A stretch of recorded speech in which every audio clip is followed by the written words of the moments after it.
नमस्कार मुलांनो, आज आपण इयत्ता 7वीचा सामान्य विज्ञान विषयातील पाठ क्रमांक 14 मूलद्रव्य, संयुगे आणि मिश्रणे या पाठाचा आपण अभ्यास करणार आहोत. आपण मागच्या काही सेशनमध्ये याच पाठाचा अभ्यास केला. आपण काय काय पाहिलं तर पदार्थ म्हणजे काय, पदार्थाचे गुणधर्म कोणते, मूलद्रव्य म्हणजे काय, मूलद्रव्यांचे वर्गीकरण आपण पाहिले, पुन्हा संयुग म्हणजे काय, रेणुसूत्र म्हणजे काय याचा आपण अभ्यास केला. आपण आता कसला अभ्यास करतोय तर मिश्रण. काय तर मिश्रणे याचा अभ्यास करतोय आपण. तर मिश्रणे म्हणजे काय तर दोन किंवा अधिक मूलद्रव्य किंवा संयुग एकत्रपणे एकमेकांमध्ये मिसळणे म्हणजेच काय तर मिश्रण. मग आपण त्या मिश्रणामध्ये जे काही अनावश्यक घटक असतात आणि मग ते घटक वेगळ्या करण्याच्या काही पद्धती आहेत त्या आपण या पाठामध्ये आपण आजच्या भागामध्ये पाहणार आहोत.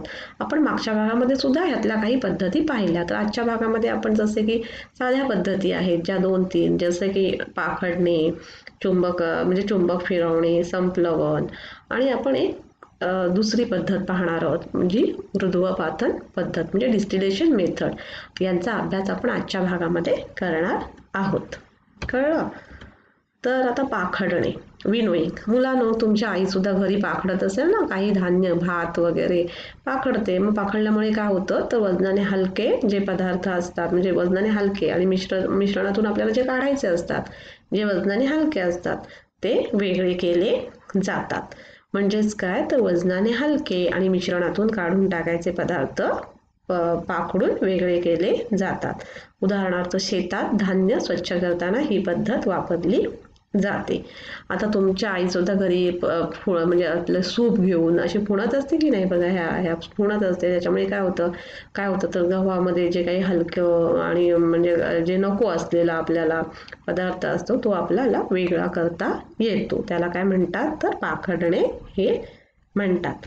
आता चुंबक फिरवणे, मॅग्नेटिक सेपरेशन.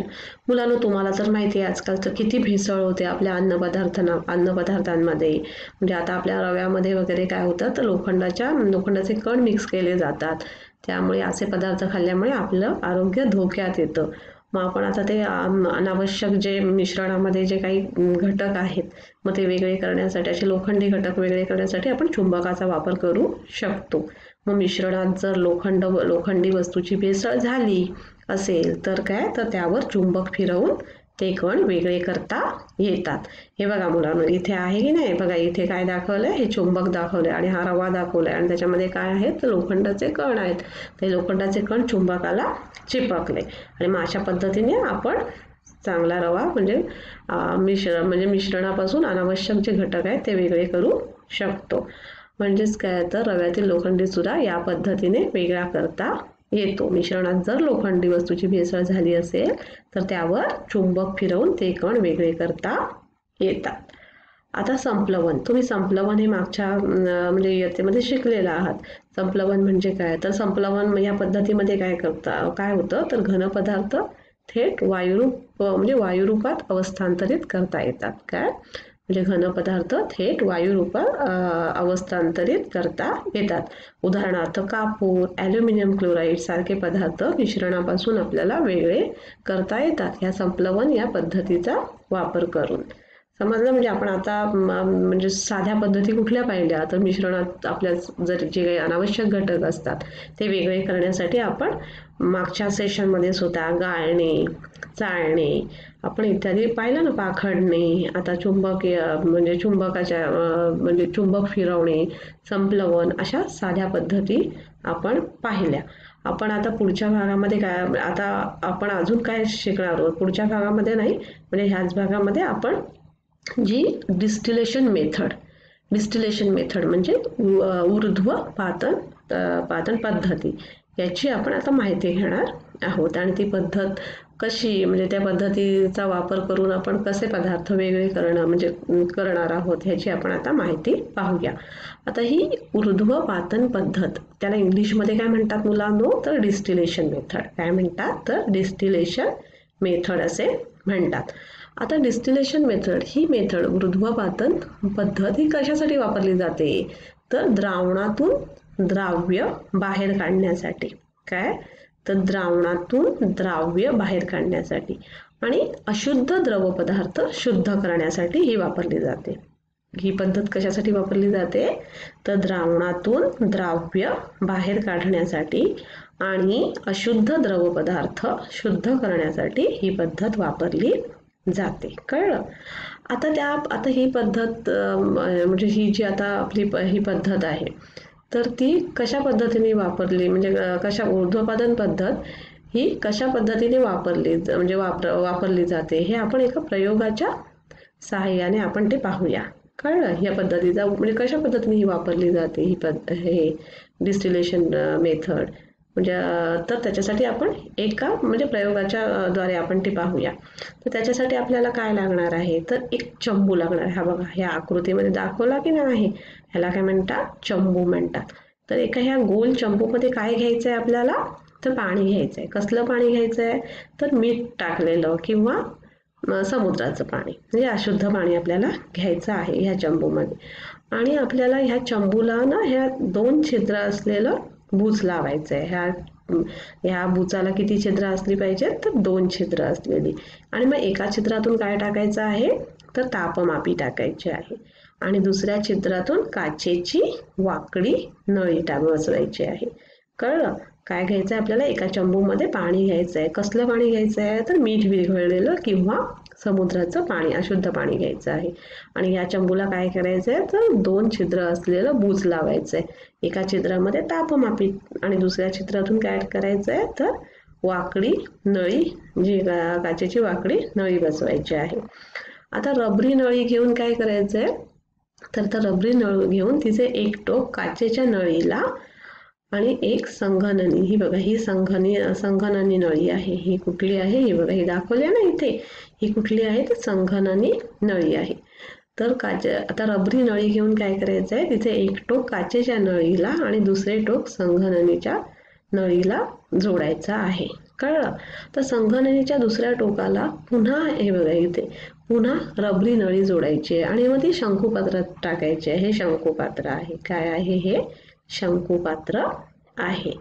आता त्यानंतर हा गोल चंबूला काय करायचं आहे आपल्याला तर ह्या लोखंडी जाळीवर ठेवायचं आहे. हा बघा हा गोल चंबू दिसतो ह्याला कुठे ठेवलेला आहे तर ही लोखंडी जाळी आहे की नाही त्याच्यावर ठेवायचं आहे. आणि बघा इथे बर्नर आहे मग त्याला उष्णता देण्यास सुरुवात करायची. ह्या चंबूमध्ये काय आहे आपल्या तर पाणी आहे. मग आता हा चंबू कुठे ठेवला तर ह्या जाळीवर लोखंडी जाळीवर ठेवून उष्णता देण्यास सुरुवात करायची. आता उष्णतेमुळे काय होणार आहे तर उष्णतेमुळे या गोल चंबूतील पाणी उकळू लागतं. काय होतं उष्णता दिल्यामुळे तुम्हाला माहिती आहे उष्णता जर पाण्याला दिली तर पाणी काय होतं गरम होतं म्हणजे ते उकळू लागतं. हळूहळू उकळू लागलं आणि त्यामुळे काय होतं तर पाणी उकळल्यावर काय होतं तर पाण्याची वाफ होताना दिसते. ही बघा ही पाण्याची वाफ होताना दिसते ना. आता ही वाफ कुठे जाते माहिती आहे का मुलांनो तर आता ही वाफ संघननीतून जाताना भोवतालच्या पाण्यामुळे थंड होऊन द्रव रूपात येते. काय होते तर ही वाफ काय होतं तर संघननीतून जाताना भोवतालच्या पाण्यामुळे काय होतं ती थंड होऊन द्रव रूपात येते म्हणजे तिचं संघनन होतं. आता शंकुपात्रात पण आणि त्याच्यामुळे काय होतं ह्याचे थेंब शंकुपात्रामध्ये पडतात. कळलं तुम्हाला काय होतं ही वाफ आता आपण ह्या चंबूला काय दिलं उष्णता दिली. उष्णता दिल्यामुळे काय झालं हे पाणी गरम झालं. पाणी उकळलं की पाण्याची वाफ होते तर तुम्हाला माहिती आहे. मग ही वाफ कुठे जाते तर ही संघननी आहे ना ही संघननीतून जाताना भोवतालच्या पाण्यामुळे थंड होऊन द्रवरूपात होते ती. परत वाफेचं काय होतं वाफ द्रवरूपात होते आणि मग हे शंकुपात्रामध्ये काय त्याचे थेंब पडतात. ह्या म्हणजे पडणारे हे अशा प्रकारे गोल चंबूतील मिठाच्या द्रावणातील पाण्याचेच असतात. आणि मग काय होतं तर ही वाफ थंड होते आणि मग ह्या शंकुपात्रामध्ये कसले थेंब पडतात तर हे मिठाच्या पाण्यात म्हणजे मिठाच्या द्रावणातील पाण्याचेच हे थेंब असतात. कळलं. म्हणजे ही वाफ होते आणि मग आजूबाजूच्या थंड पाण्यामुळे काय होतं भोवतालच्या पाण्यामुळे थंड होऊन ती द्रवरूपात येते आणि मग ते पाण्याचे थेंब कुठे जमा होतात तर ह्या शंकुपात्रामध्ये होतात. हे बघा दाखवलेले आहेत की नाही. मग हे पाणी कुठलं आहे तर हे पाणी इथलं चंचुपात्र म्हणजे चंबूमधलंच आहे. चंबूमधील जे मिठाच्या द्रावणातील पाणीच आहे त्याचे हे थेंब आहेत. कळलं. आता ऊर्ध्वपातन पूर्ण झाल्यानंतर म्हणजे पूर्ण उकळल्यानंतर पाणी काय होतं, चंबूतील सगळ्या पाण्याची वाफ झाल्यावर शंकुपात्रामध्ये शुद्ध पाणी जमा होतं. काय होतं तर ह्या पाण्याला आपण उष्णता दिली, त्यामुळे ह्या पूर्ण सगळ्या पाण्याची चंबूमधल्या पाण्याची वाफ झाल्यावर ते पाणी कुठे जमा होतं, तर पाण्याची वाफ झाल्यावर शंकुपात्रामध्ये शुद्ध पाणी राहते. आणि चंबूमध्ये काय राहत असेल तर चंबूमध्ये मीठ शिल्लक राहतं. काय राहतं तर मीठ शिल्लक राहतं. ऊर्ध्वपातन पद्धतीमध्ये द्रवाचे ठराविक तापमानाला काय होते, उत्कलन होते. काय होते तर उत्कलन होते. तसेच त्याचे संघनन देखील होते. म्हणजे काय होतं तर ऊर्ध्वपातन पद्धतीमध्ये ठराविक तापमानाला उत्कलन होते आणि तसेच त्याचे काय होतं तर संघनन देखील होते. कळलं तुम्हाला? म्हणजे आता ऊर्ध्वपातनमध्ये शुद्ध केलेले पाणी, आता हे ऊर्ध्वपातनमध्ये काय झालं, या चंबूमध्ये आता पूर्ण पाण्याची वाफ झाली. उष्णता दिल्यामुळे त्या चंबूमध्ये सर्व पाण्याची वाफ झाली आणि ह्या चंबूमध्ये काय राहिलं तर मीठ राहिलं आणि शुद्ध पाणी कुठे राहिलं तर ह्या शंकुपात्रामध्ये राहिलं. कळलं? मग आता हे शुद्ध पाणी, ऊर्ध्वपातनाने शुद्ध केलेले पाणी कशासाठी वापरतात माहिती आहे मुलांनो? तर रासायनिक प्रयोगांमध्ये वापरतात. तसेच मोटार गाड्यांच्या, आपल्या कारच्या बॅटऱ्या वगैरे, बॅटरीमध्ये सुद्धा ते पाणी वापरतात. हे शुद्ध पाणी ऊर्ध्वपातनाने शुद्ध केलेले पाणी कुठे वापरतात तर रासायनिक प्रयोगामध्ये वापरले जाते. तसेच मोटार गाड्यांच्या बॅटरीमध्ये सुद्धा हे पाणी वापरतात.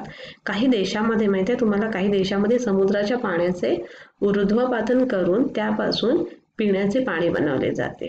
काय तर काही देशामध्ये समुद्राच्या पाण्याचे अशाच पद्धतीने ऊर्ध्वपातन करून त्यापासून पिण्याचे पाणी बनवले जाते.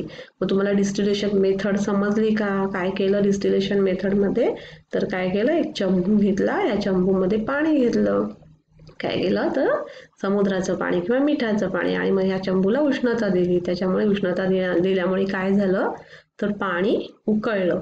पाणी उकळल्यामुळे पाण्याची वाफ झाली आणि मग ही वाफ काय होतं संगणनीच्या साहाय्याने म्हणजे इथे गेल्यामुळे काय होतं आणि सभोवतालच्या पाण्यामुळे ती थंड होऊन त्या वाफेचे द्रवरूपात म्हणजे रूपांतर होतं आणि मग ते थेंब कुठे गळतात तर या शंकुपात्रामध्ये गळतात. म्हणजे हे जे शंकुपात्रामध्ये जे जमा झालेलं पाणी आहे ते पाणी कसं आहे, शुद्ध पाणी आहे एकदम. आणि मग हे शुद्ध पाणी आपल्याला कशासाठी वापरतात तर रासायनिक प्रयोगात वापरले जाते. मोटार गाड्यांच्या बॅटरीमध्ये वापरतात. तर काही देशामध्ये समुद्राच्या पाण्याचे ऊर्ध्वपातन करून त्यापासून पिण्याचे पाणी बनवले जाते. म्हणजेच काय तर ऊर्ध्वपातन पद्धतीचा उपयोग कशासाठी केला जातो तर अशुद्ध द्रव पदार्थ अशुद्ध जे द्रव पदार्थ असतात ते शुद्ध करण्यासाठी या पद्धतीचा वापर केला जातो. पुन्हा द्रावणामधून द्राव्य वेगळे करण्यासाठी सुद्धा या पद्धतीचा वापर केला जातो. ही पद्धत तुम्हाला व्यवस्थित समजली असेलच. तर मुलांनो, आज आपण काय पाहिलं तर आज आपण मिश्रण हा टॉपिक पाहिला. म्हणजे आपण मागच्या सेशनमध्ये सुद्धा पाहिला होता. मिश्रण म्हणजे काय तर मिश्रण म्हणजे दोन किंवा अधिक मूलद्रव्य किंवा संयोग एकत्रपणे म्हणजे एकमेकांमध्ये मिसळतात तेव्हा मिश्रण तयार होते की नाही. मग त्या काही मिश्रणामध्ये जे अनावश्यक घटक असतात मग ते वेगळ्या करण्याच्या काही पद्धती आहेत त्या आपण आज पाहिल्या. आजच्या भागामध्ये आपण चुंबक फिरवणे, संपलवन, पाखडणे या साध्या पद्धती पाहिल्या.